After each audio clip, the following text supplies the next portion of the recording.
पड़ोसी देश चीन में कोविड के कोहराम को देखते हुए गुरुवार को प्रधानमंत्री नरेंद्र मोदी ने देश में कोविड-19 की स्थिति पर उच्च स्तरीय बैठक की अध्यक्षता की। इस दौरान केंद्रीय गृह मंत्री अमित शाह, स्वास्थ्य मंत्री मनसुख मंडाविया और सभी राज्यों केंद्र शासित प्रदेशों के स्वास्थ्य सचिव शामिल हुए।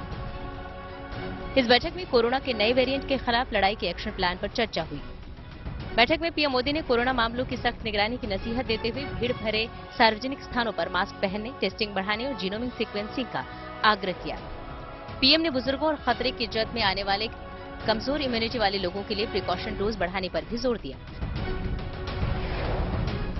इससे पहले स्वास्थ्य विभाग के अधिकारियों ने एक प्रेजेंटेशन के माध्यम से बताया कि किस तरह से दुनिया के कुछ देशों में कोविड के मामले बढ़ रहे हैं, वहीं दूसरी तरफ भारत में कोविड के मामले तेजी से घट रहे हैं।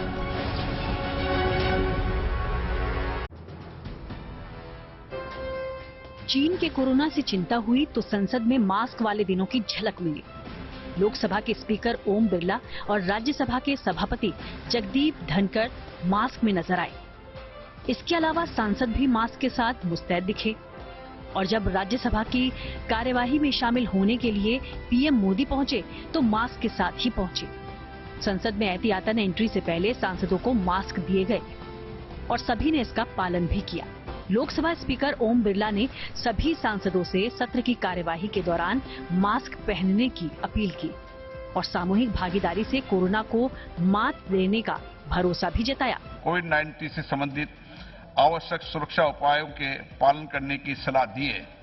मेरा आप सभी माननीय सदस्यों आग्रह है, हम सभी उन सुरक्षा उपायों का पालन करें, मास्क का प्रयोग करें तथा इस संबंध में जन जागरूकता फैलाने में अपना योगदान दें।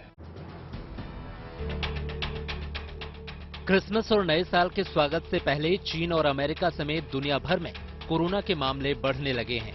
ऐसे में पूरी दुनिया उसी जगह पर आकर खड़ी हो गई है जहां 3 साल पहले थी।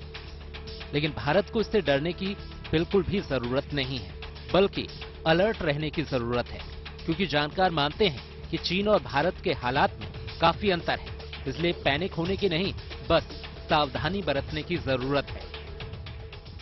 तो हमारी सिचुएशन चाइना के हिसाब से अलग है, बेहतर है, लेकिन इसका ये मतलब नहीं कि हम बिल्कुल कुछ ना करें। विजिलेंट रहना जरूरी है। Better to be over prepared rather than under prepared. इसलिए हमें पूरी तरह से genome surveillance, covid appropriate behaviour और वैक्सीनेशन, तीनों चीजों पे फोकस देने की जरूरत है। कोरोना से डरिए नहीं, जमकर डटिए और इस महामारी को मात दीजिए।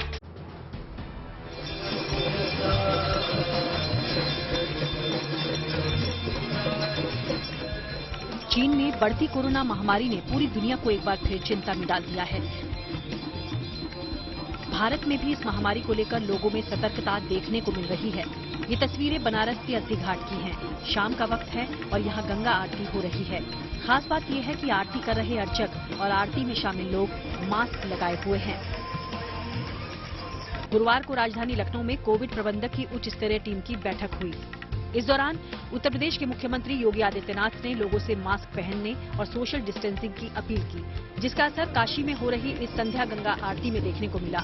गंगा सेवा समिति का कहना है कि वे ऐसा करके लोगों को मास्क लगाने का संदेश देना चाहते हैं। हमारे कार्यकर्ताओं ने मास्क लगा के आरती किया और आरती कर रहे हैं और हम सभी ने काशी वासियों से निवेदन किया है कि सभी लोग मास्क लगाएं और कोविड को बढ़ने से रोकें। एलएसी पर चीन को टक्कर देने के लिए भारत हर स्तर पर तैयार है, चाहे तकनीक का मोर्चा हो या इंफ्रास्ट्रक्चर का। पुल हो, सड़कें हो या हेलीपैड, सेना की सुगम आवाजाही के लिए साल के 12 महीने यहाँ कनेक्टिविटी सुनिश्चित की जा रही है। लिहाजा यहाँ लगातार कंस्ट्रक्शन हो रहा है और बहुत तेजी से एलएसी पर हालात बदल रहे हैं। इन्हीं निर्माण कार्यों की वजह से गलवान के बाद पूर्वी लद्दाख का बॉर्डर से जुड़ा ये इलाका काफी बदल गया है। दारबुक दौलत बेग रोड पर निर्माण कार्य बहुत तेजी से चल रहा है। ज्यादातर हिस्से पर मजबूत और पक्की सड़क बन चुकी है, जहां से सेना का साजो सामान और टैंक भी आसानी से गुजर सकते हैं। लद्दाख का आखिरी गांव कहे जाने वाले श्योक गांव की भी इस निर्माण कार्य में अहम भूमिका है। जाहिर है इन प्रोजेक्ट्स का मकसद इस इलाके में बुनियादी ढांचे को मजबूत करना है, ताकि एलएसी पर सेना का मूवमेंट सुविधाजनक और तेज हो सके। ये वो स्पेशल फोर्स है जो जरूरत पड़ने पर दुश्मन के खिलाफ हर तरह के ऑपरेशन को अंजाम तक पहुंचाने में माहिर है। नाम है गरुड़। इस स्पेशल फोर्स में शामिल होने वाले कमांडोज को बेहद सख्त ट्रेनिंग से गुजरना पड़ता है और पूरी तरह से तपने के बाद ये अपने अदम्य साहस, शौर्य और रण कौशल के प्रदर्शन से दुश्मन को चारों खाने चित्त करने के लिए तैयार रहते हैं।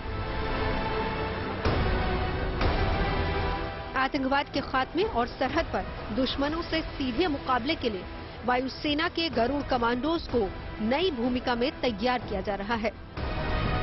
लद्दाख से लेकर सिक्किम और अरुणाचल प्रदेश तक चीन सीमा पर इनकी तैनाती दुश्मन की गुस्ताखी पर काल साबित होगी। ये स्पेशल फोर्स खुद को बदलते हालात और चुनौतियों को देखकर अपने को मजबूत करने में जुटी रहती है। भारत और बांग्लादेश के बीच मीरपुर में खेले जा रहे दूसरे टेस्ट मैच में भारत मजबूत स्थिति में पहुंच गया है।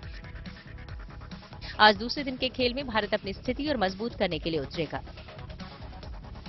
कल टेस्ट मैच के पहले दिन भारतीय गेंदबाजों ने बांग्लादेश की पहली पारी को केवल 227 रनों पर समेट दिया। टॉस जीतकर पहले बल्लेबाजी करने उतरी बांग्लादेश की टीम ने भारतीय गेंदबाजों के सामने घुटने टेक दिए। बांग्लादेश की तरफ से केवल मोमिनुल हक ही भारतीय अटैक के सामने कुछ दम दिखा सके। मोमिनुल ने शानदार बल्लेबाजी करते हुए 84 रन बनाए। भारत की तरफ से उमेश यादव और रविचंद्रन अश्विन ने 4-4 विकेट लिए, जबकि 12 साल बाद टेस्ट टीम में वापसी कर रहे जयदेव उनादकट 2 विकेट लेने में सफल रहे। पहले दिन का खेल खत्म होने तक भारतीय टीम ने बिना विकेट खोए 19 रन बना लिए हैं। केएल राहुल 3 रनों पर और शुभमन गिल 14 रनों पर खेल रहे हैं।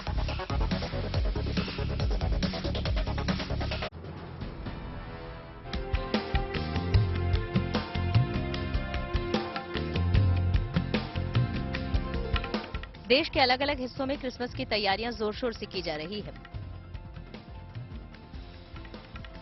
बंगाल में क्रिसमस की तैयारी बड़े धूमधाम से की जा रही है। तस्वीरें हुगली के चंदन नगर की हैं। स्क्रीन पर जिस चर्च को आप देख रहे हैं इसे 1691 में तैयार किया गया था। 332 साल पुराने इस कैथोलिक चर्च को क्रिसमस के मौके पर दुल्हन की तरह सजाया गया है। चर्च की इमारत पर जगमगाती ये रंग बिरंगी एलईडी लाइट्स लोगों को खूब पसंद आ रही है। दिन ढलने के साथ ही चर्च के आसपास के इलाकों में पर्यटकों की खूब चहल पहल देखने को मिल रही है। कोरोना महामारी की वजह से 2 सालों के बाद इस चर्च में क्रिसमस सेलिब्रेट किया जा रहा है, लिहाजा क्रिसमस सेलिब्रेशन को लेकर यहां के लोगों का उत्साह देखते ही बन रहा है।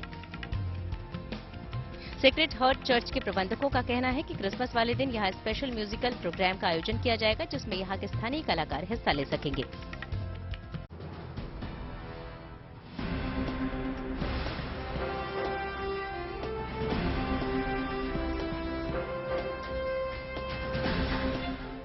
इनसे मिलिए, ये हैं सबसे कम उम्र के राष्ट्रीय शूटर अनहद कौर।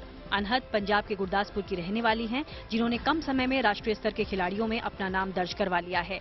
इसी महीने केरल में राष्ट्रीय राइफल संघ की तरफ से एक निशानेबाजी प्रतियोगिता आयोजित की गई, जिसमें अनहद कौर ने 10 मीटर इंडोर ओपन प्रतियोगिता में शानदार प्रदर्शन किया। इस शानदार प्रदर्शन की बदौलत वो अपनी अलग पहचान बनाने में कामयाब रही।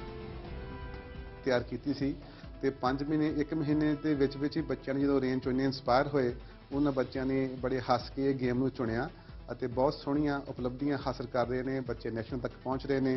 ਹੁਣ ਇੱਕ ਬੱਚੇ ਦੀ ਕਾਮਯਾਬੀ ਤੋਂ ਬਾਅਦ ਇੱਕ ਕਾਫਲਾ ਬਣ ਜਾ ਰਿਹਾ ਜੀ जल्द ही। अनहद कौर 9वीं क्लास में पढ़ती हैं और स्कूल से ही उन्हें निशानेबाजी की प्रेरणा मिली।